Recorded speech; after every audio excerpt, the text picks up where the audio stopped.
March 1943. The Tunisian wind whipped across the arid landscape, carrying the stinging dust of defeat.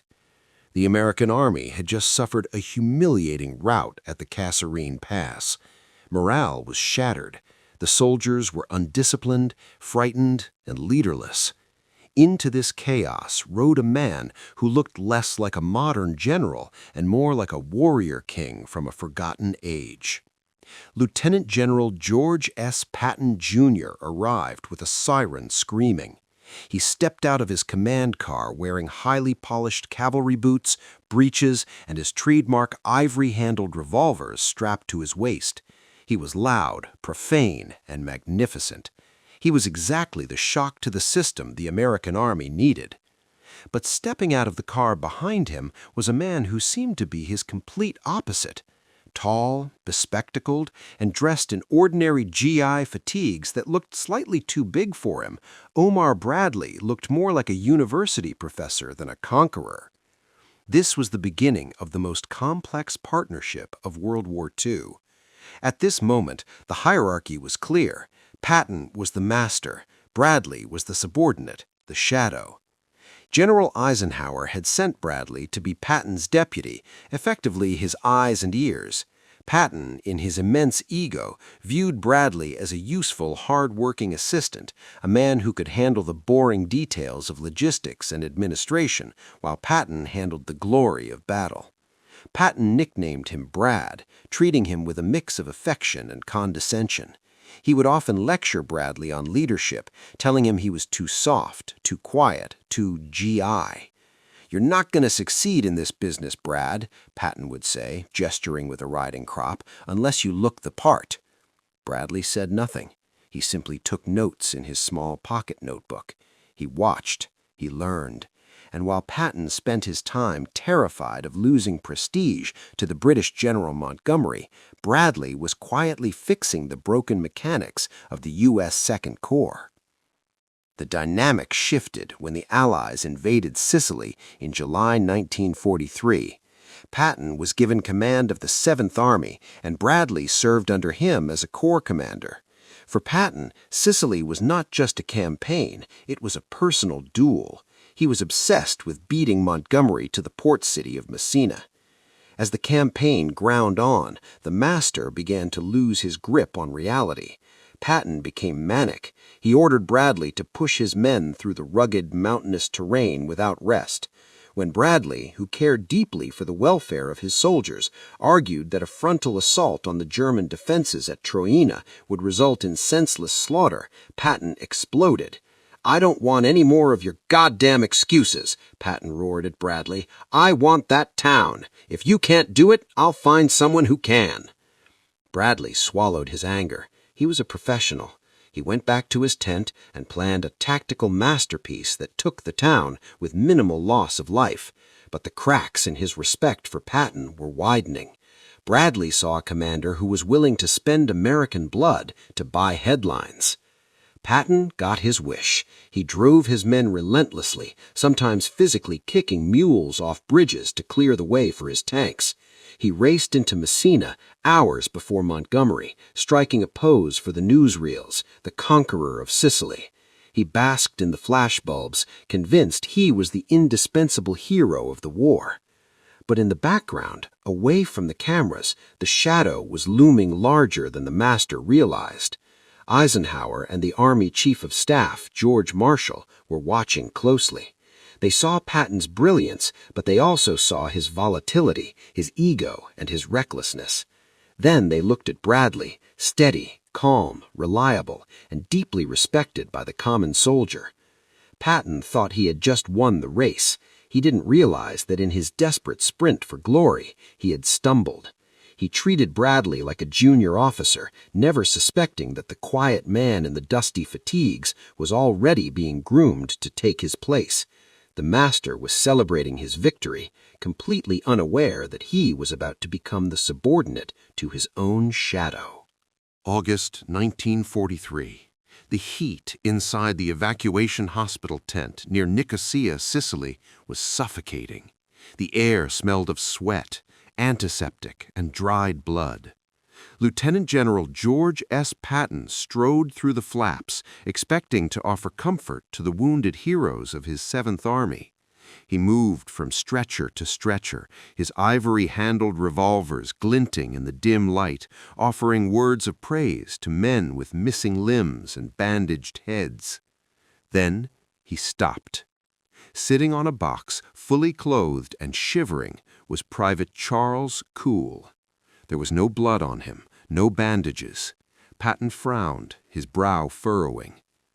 "I can't see where you're hit," the general said. "I guess I can't take it, sir," the soldier stammered, tears streaming down his dusty face. "It's my nerves." The air in the tent seemed to freeze. For Patton, a man who believed himself to be the reincarnation of ancient warriors, the concept of battle fatigue was a myth. To him, it was simple cowardice. The compassion that had been on his face a moment before vanished, replaced by a mask of pure, white-hot rage. "Your nerves?" Patton roared. "Hell, you are just a goddamned coward. I won't have a yellow belly stinking up this place of honor." Then the unthinkable happened. The commanding general of the U.S. 7th Army reached out and slapped the soldier across the face with his gloves. He grabbed the trembling boy by the collar and threw him toward the exit. "You get back to the front lines," Patton screamed, reaching for his pistol, "or I'll shoot you myself." A week later, it happened again at another hospital with Private Paul Bennett. Patton slapped him, cursed him, and threatened him. The tent fell silent. The doctors were horrified. The nurses were in shock. But the silence didn't last long. The reports made their way up the chain of command, landing on the desk of Dwight D. Eisenhower. The Supreme Commander was sickened. He admired Patton's genius, but he could not tolerate his brutality. The fallout was swift and devastating. The press got hold of the story. The American public, who had just been celebrating Patton as a hero, now saw him as a villain who abused their sons. Eisenhower had a choice to make: fire Patton and lose his best fighter, or keep him and face a mutiny. He chose a punishment worse than firing. He chose humiliation. Patton was ordered to apologize. The great warrior was forced to stand on a jeep in front of formation after formation of his own troops, swallowing his massive pride, and apologize for his actions. It broke something inside him. But the real punishment was yet to come. As the summer turned to autumn, the war moved on. The Allies were preparing for the invasion of Italy's mainland, but Patton was not leading the charge. He was ordered to stay behind in Palermo. He was exiled to a gilded cage, residing in an old Norman palace, pacing the marble floors like a caged lion. He watched as his army was taken away from him. He watched as the war drifted away, leaving him behind as a relic. While Patton rotted in Sicily, convinced his career was over, a plane took off for London carrying a different passenger. General George Marshall and Eisenhower were planning Operation Overlord, the invasion of Normandy, the most important military operation in history. They needed a commander for the U.S. ground forces. They needed someone steady, someone reliable, someone who wouldn't slap a soldier and cause a PR disaster. They looked at Patton, the master, and saw a liability. Then they looked at his former subordinate, the quiet, bespectacled Shadow. In that moment, the hierarchy of the war flipped forever. Omar Bradley was chosen to lead the First Army into France. When the news reached Palermo, it hit Patton harder than any enemy shell. The man he had lectured, the man he had treated like a glorified secretary, was now going to be his superior. Patton had slapped his way out of history's greatest command, and in doing so, he had handed the kings to the kingdom to the very man he feared losing control to. The Shadow had officially stepped into the light. Spring 1944. The fields of East Anglia and Dover were crowded with the most formidable army ever assembled. There were thousands of tanks, fleets of landing craft, and endless rows of artillery. From the air, it looked like an invasion force capable of crushing the Third Reich in a single week. But it was all a lie. The tanks were made of rubber and inflated with air. The landing craft were painted plywood. The radio traffic was a script read by actors. This was the first United States Army group, FUSAG, the Ghost Army. It was an elaborate magic trick designed to convince the Germans that the invasion would land at the Pas-de-Calais, not Normandy. And the magician chosen to sell this lie was General George S. Patton. For Patton, this was a special kind of hell. While he believed he was the greatest warrior history had ever known, he was reduced to being a scarecrow. The German high command was terrified of him. They believed he was the only Allied general capable of leading the invasion. So Eisenhower used that fear. He parked Patton in England as a decoy, letting the Germans watch him, while the real war was being planned by someone else. That someone else was Omar Bradley. The humiliation was absolute. A year earlier, in the deserts of Tunisia, Patton had been Bradley's junior, his poodle, the man who carried the clipboard while Patton carried the glory. Now the roles were reversed with brutal finality. Bradley was named commander of the First Army and tasked with leading the D-Day assault. He was the overlord. Patton was the spectator. On the morning of June 6, 1944, while Omar Bradley stood on the bridge of the USS Augusta watching the history of the world change on Omaha Beach, George Patton was sitting in a quiet room in England listening to the news on the radio. He wrote in his diary, his pen digging into the paper with frustration, "I feel like I am being kept on the shelf.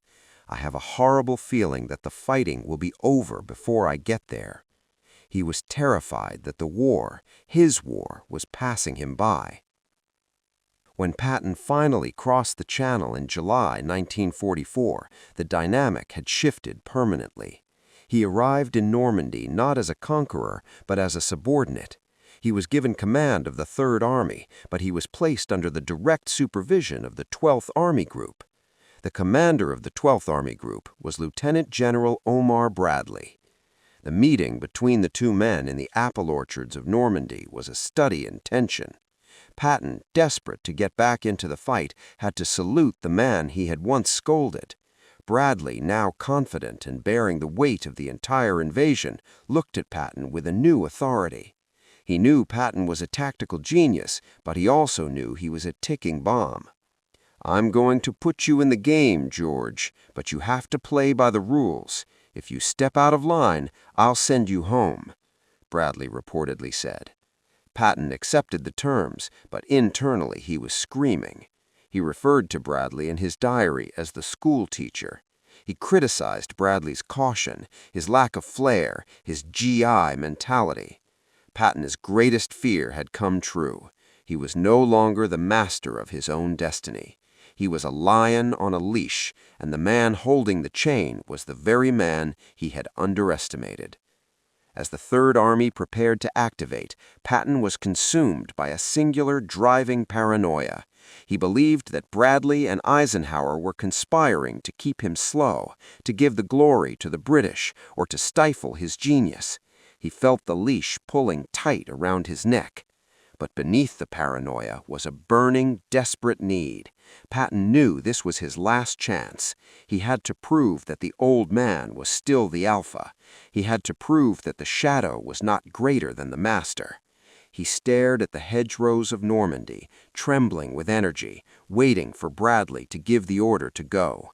And when that order finally came, Patton vowed he would run so fast and so hard that not even Omar Bradley would be able to reel him back in. The decoy was dead. The warrior was back. August 1944. The hedgerows of Normandy were finally behind them. Operation Cobra, the plan meticulously crafted by Omar Bradley, had punched a hole in the German lines.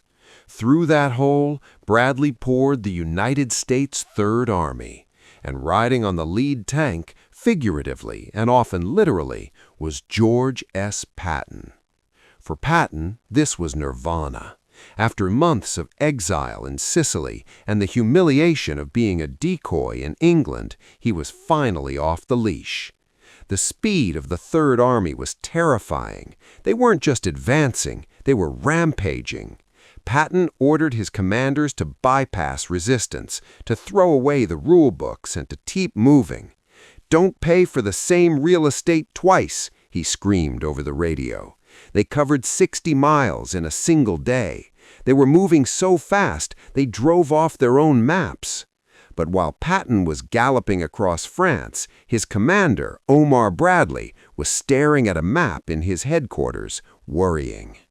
Bradley was the GI's general. He was methodical. He worried about supply lines, flanks, and logistics. He watched Patton's blue arrows on the map stretching thinner and thinner, dangerously exposed. To Bradley, Patton was a reckless gambler playing with other men's lives. To Patton, Bradley was a plotting bureaucrat, an old woman terrified of her own shadow. The tension between the master and the shadow reached its breaking point at a place called Falaise. By mid-August, a massive opportunity had formed. The German Seventh Army, nearly 100,000 men and thousands of tanks, was trapped in a pocket south of Falaise. The British and Canadians were pushing down from the north to close the bag. Patton was racing up from the south to seal the bottom. If they met, the entire German army in the west would be annihilated. The war could end right there. Patton's 15th Corps reached the town of Argenton. Through his binoculars, his commanders could see the road to Falaise just 15 miles away. It was wide open.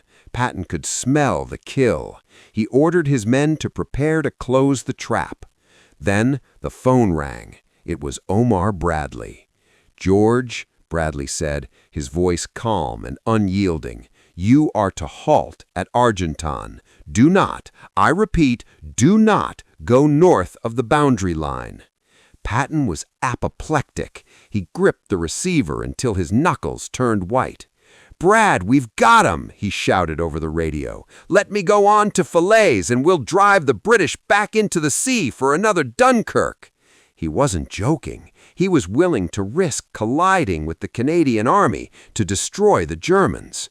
But Bradley refused. He was afraid of a head-on collision between the two Allied armies in the confusion of battle. He prioritized safety and order over the gamble of total destruction. "You stay where you are, George. That is a direct order." Patton slammed the phone down. He paced his headquarters, cursing the timidity of his superior. For 24 agonizing hours, the Third Army sat idling at Argenton. They watched helplessly as the remnants of the SS Panzer divisions streamed through the gap, escaping to fight another day. When the trap finally closed days later, it was too late. Tens of thousands of Germans had slipped the noose. To Patton, this was unforgivable. He believed that the shadow commander, intimidated by the chaos of war, had lost his nerve. He wrote in his diary that Bradley and Eisenhower were heirs to the timid. But the dynamic had been brutally established. The lion could roar, and the lion could kill, but the lion could only go as far as the man holding the leash allowed. Patton had the speed, but Bradley had the power. And in the smoking fields of France, Patton realized with bitter clarity that winning battles was no longer enough. He had to obey the men he believed he was better than. May 1945, the guns finally fell silent across Europe. The 1,000-year Reich had crumbled into dust. In the ruins of Germany, the Allied armies celebrated. But for General George S. Patton, the silence of peace was not a relief. It was a death sentence. The end of the war marked the final, brutal divergence between the master and the shadow. In the closing weeks of the conflict, Patton had begged Omar Bradley to let him keep going. He wanted to take Prague. He wanted to push all the way to Berlin. He even suggested, with terrifying seriousness, that they should rearm the German troops and march together against the Soviet Union. He saw the next war coming. But Omar Bradley, the GI's general, was now firmly in the world of geopolitics. He and Eisenhower saw the map not as a battlefield, but as a negotiation. They ordered Patton to halt. They jerked the leash so hard it nearly snapped. "The line is drawn, George," Bradley told him. "We stop here." Patton was devastated. He felt that the politicians and the desk generals, men like Bradley, were throwing away the victory he had fought for. With the shooting over, the shadow commander truly eclipsed the master. The modern world had no place for a man like Patton. He was made military governor of Bavaria, a job that required tact, diplomacy, and nuance. Patton possessed none of these things. He refused to denazify the region aggressively, famously telling reporters that the Nazi Party was just like the Republican or Democratic parties. It was a PR disaster. In the New World Order, you couldn't say things like that. Eisenhower and Bradley had had enough. In October 1945, the final blow fell. Eisenhower relieved Patton of his command. The man who had swept across France, the man the Germans feared more than God, was fired for running his mouth. He was stripped of his beloved Third Army and given command of the 15th Army, a paper unit with no soldiers, tasked with writing a history of the war. It was the ultimate humiliation. Patton paced his office, a king without a kingdom, writing in his diary, "I have no desire to survive the next war." He wouldn't have to. On December 9th, 1945, one day before he was scheduled to fly home to the United States, Patton decided to go pheasant hunting. His Cadillac limousine was driving slowly down a road near Mannheim. It was a lazy Sunday drive. A truck turned unexpectedly in front of them. The collision was minor. The fender was bent, the glass was broken. Everyone in the car was fine, except the general. Patton had been thrown forward, hitting his head. He was paralyzed from the neck down. For 12 days, the Lion lay in a hospital bed in Heidelberg, trapped in a broken body, staring at the ceiling. He whispered to his wife, "This is a hell of a way to die." On December 21st, his heart stopped. The warrior who had prayed for a glorious death by the last bullet of the last battle died in a traffic accident, helpless and unable to move.